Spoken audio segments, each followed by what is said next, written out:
As the seasons change, so do new opportunities to learn about the great outdoors, including ways we can work with nature rather than against it. You will find that in your community with the Land Connection, and we have Joan Jack, owner of Old Town Flowers, joining us now.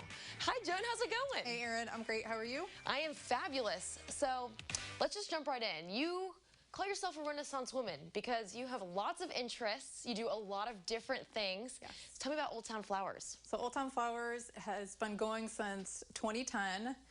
Used to sell at the Saturday market in Urbana, and then I did the Tuesday market in Champaign.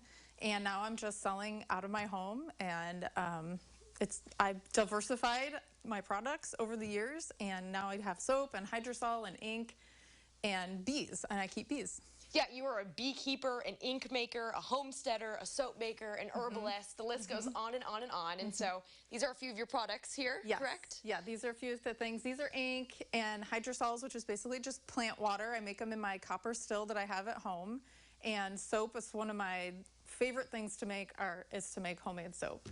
What's in the soaps? So the soap is just a combination of oil and sodium hydroxide, which is lye, which a lot of people get freaked out about. And if you know the rules, you know the safety procedures you need to do, it's actually pretty easy.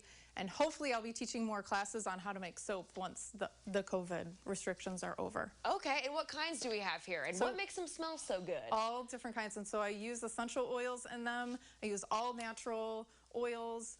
Nothing synthetic, no fragrance oils, nothing like that. So they're good for your skin, they smell good. Awesome. These are hydrosols behind the soaps here. I'm a little unfamiliar with these. What exactly do they do again? So they're usually a leftover from when you make essential oils, but I use my still to take plant material, you heat it up, and what comes off is water has the chemical properties of the plant. So it's not as strong as an essential oil, but it still has those therapeutic properties. Okay, so you use it where? On your face, you can put it in your bath, you can mix it with clay and make like a face mask. So a lot of different purposes. They're also used for energetics, and so to calm, so lavender would be really good before you go to sleep. Okay. Yeah, things like that. Can you ingest them? You can. I don't recommend that unless you talk to somebody who knows what they're doing. Kind of like similar to essential oils. There's a couple questions there, I know, about that. And the honey here, you are a beekeeper, which is very cool. I will say, is the beekeeping season coming up here in the spring? It is, and all of my bees died, and I actually pulled these out to show the difference in... They died? They did, yeah. It was really sad. But was it just the brutal winter? What happened? It was actually it was varroa mite, which is a parasite, and that attacks the bees, and they died probably around January. I stopped hearing them because you can go and knock on the hive and hear them buzz. Yeah, so that was a bummer. But I brought some of their honey, and this is a capped honey frame, and this is a honey frame that they just started drawing out. And so you can see that delicate wax structure. It takes a lot of work for bees to make honey. So do you sell your honey too? I do not. Okay.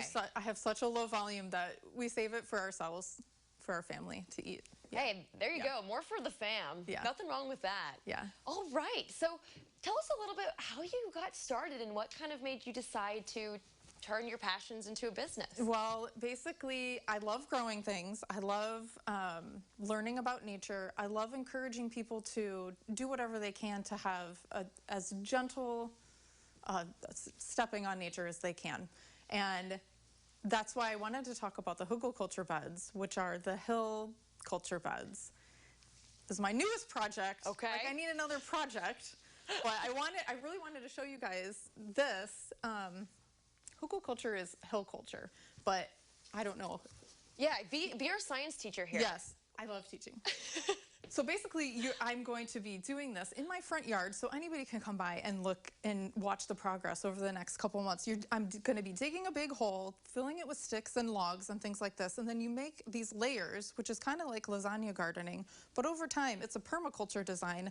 Over time, you have plants in there that stay in there, so they're small trees, shrubs that are going to get bigger. You're basically creating a community that is giving back to the soil, and you're growing food for yourself, and you're helping the pollinators, and you're helping the soil. And this is visible, like from the road, people can see this? Oh yeah, yeah, people can see it. How big is the hill? So the hill is going to be about 4 feet tall by about 4 feet wide. There's going to be 3 of them in my front yard. Okay, so do you teach people how to do things like this? I do. I teach in the community, and I really miss teaching and miss it because of COVID restrictions. And I teach at the library, I teach at the Common Ground Co-op, I teach at Hopscotch Bakery. I'm going to actually be teaching at Parkland College this fall, and it's one of my passions is to teach people how to do this in their own yard and home. Awesome, Joan. Well, thank you so much for joining us today. Really, really neat. Thank you for having me. More people should give these things a try. Homesteading's possible for just about anyone. You just got to put in a little bit of effort. Yeah. Well, we will connect you to Old Town Flowers online at ciliving.tv for anyone interested. Thanks so much. Thanks, Erin.